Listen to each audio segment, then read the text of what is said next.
दूसरी मोहब्बत पार्ट 3।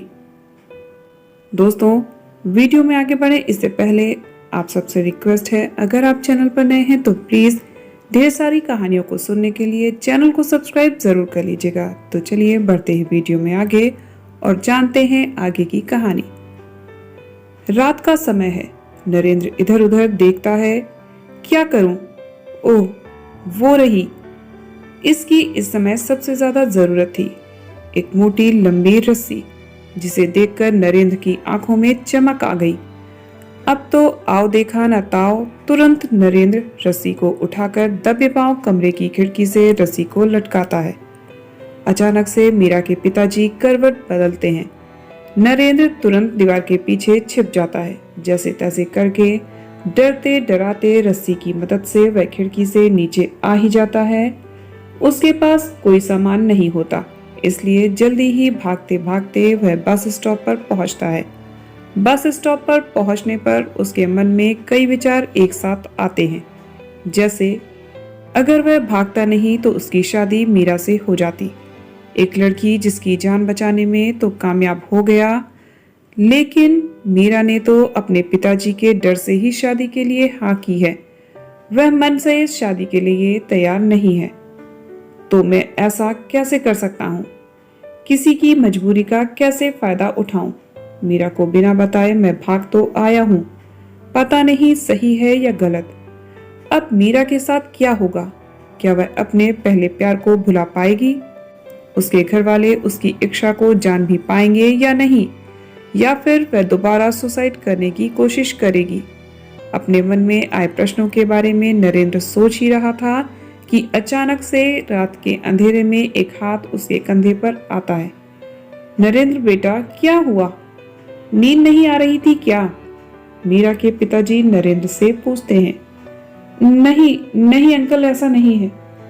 फिर क्या वॉकिंग के लिए आए हो? नरेंद्र चौंकते हुए बोला, जी अंकल। अरे बेटा, अंकल नहीं पापा कहो। अब हमने आपको दिल से अपना दामाद मान लिया है। जी जी पापा जी। चलिए घर चलते हैं। मेरी वजह से आपकी नींद खराब हुई, सॉरी। अरे भाई कोई बात नहीं, हम दिल्ली वाले बड़े दिल वाले हैं। जब एक बार किसी को अपना बनाते हैं तो पूरे दिल से अपनाते हैं। आज हम भी तुम्हारे साथ वॉक करेंगे। अब तो तुम हमारे लिए मीरा से भी बढ़कर हो। जी थैंक यू पिताजी, अब तो बरखुरदार आप भी हमारे फैमिली मेंबर हैं। यह कहते हुए मीरा के पापा ने नरेंद्र को गले लगा लिया। मीरा के पापा का यह प्यार भरा रूप देखकर नरेंद्र का मन खुश हो जाता है। चलो आपको कुल्फी खिलाते हैं। कुल्फी वाले के पास पहुंचकर, हाँ भाई प्रकाश, 2 बढ़िया कुल्फी दे दो। कुल्फी लेते हुए मीरा के पिताजी ने कहा, पता है बेटा, मीरा को कुल्फी खाना बहुत पसंद है। उसकी हर छोटी बड़ी पसंद का हमें पता होता था। उसका मैं बहुत ध्यान रखता हूँ। बाहर से सख्त हूँ, पर अपनी लाडो की खुशी के लिए कुछ भी कर सकता हूँ। हाँ, तब बहुत गुस्से में था, लेकिन अब ठीक है। मैंने अपने को मना लिया है। तुझे देखकर मेरा गुस्सा छूमंतर हो गया। दोनों एक साथ हंसते हैं। पता नहीं कब मीरा यह कदम उठा बैठी और हमें पता भी नहीं चला। मैंने शुरू से उसके लिए कुछ और ही सोचा था, लेकिन रब को कुछ और ही मंजूर था। नरेंद्र ने डर के मारे पापा की हाँ में हाँ मिलाई। चलो कोई नहीं, अब तो बच्चों की खुशी में ही हमारी खुशी है। बस इस शादी के लिए मीरा के ताया जी भी मान जाए। नरेंद्र सोचते हुए, अभी तो और भी अड़चन है। पिताजी के बाद ताया जी को भी मनाना है। अभी और भी दिक्कतें हैं। चलो फिर कोई नहीं, इसका मतलब मेरी और मीरा की शादी आसानी से नहीं होगी। मैं ऐसे ही शादी से भाग रहा था, अभी तो शादी ही भाग रही है। ठीक है, तब तक अवनी अपने घर वालों को सच बता ही देगी। नरेंद्र मन ही मन खुश हो रहा था। कुल्फी खाते खाते दोनों एक दूसरे के साथ सहज हो रहे थे। अब नरेंद्र को भी लगने लगा था कि शायद वह मीरा के पिताजी के सारे हालात समझ पाएगा।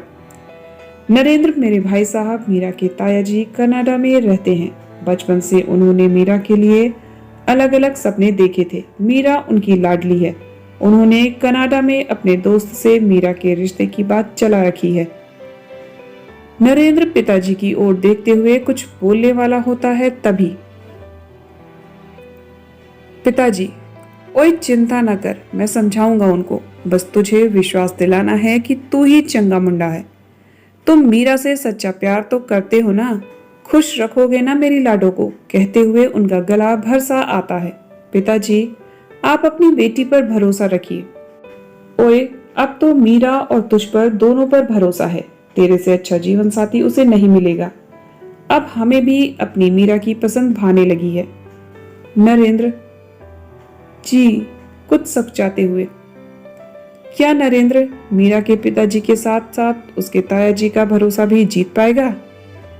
यह सब सच कहकर मीरा की जिंदगी से चला जाएगा, लेकिन अभी तो वह पिताजी के साथ कुल्फी खत्म करके घर पहुंच गया है।